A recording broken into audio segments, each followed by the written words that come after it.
máy khoan, điện. Min HNY Chow Dai Chang Te Che Ho An El Trong TNGBNGM Ho Anen.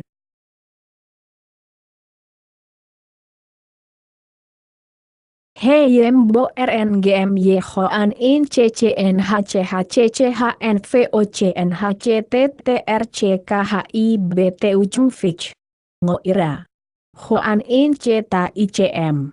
He Lun Lun GN Tai ICM THC Hin Chang Fich Trong MTTTHNNH.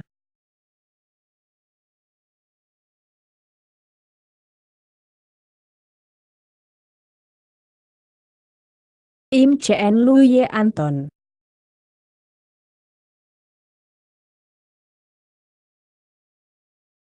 Mũi khoan có hư hỏng không?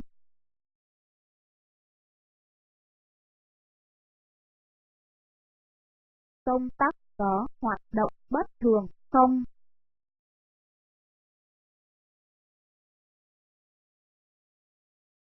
Máy khoan có được sử dụng trước mặt của cơ thể không?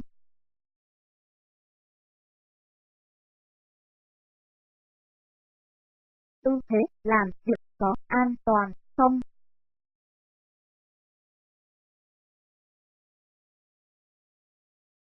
Khi tạo lỗ trên bề mặt thẳng đứng, có xác nhận rằng không có người ở phía bên kia không?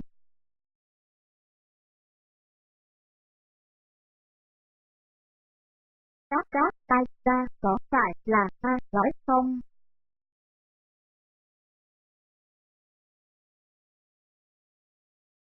Có nối đất không?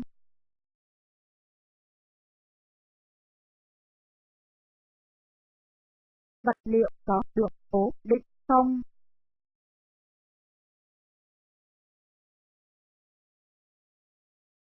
Có âm thanh hoặc rung bất thường lúc sử dụng không?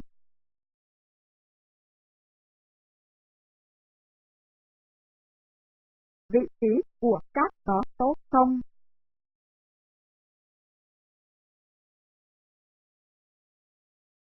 Vị trí của cát có tốt không?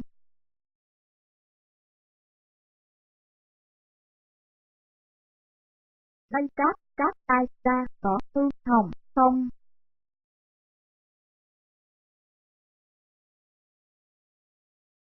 Công tắc có được cút trong khi di chuyển không?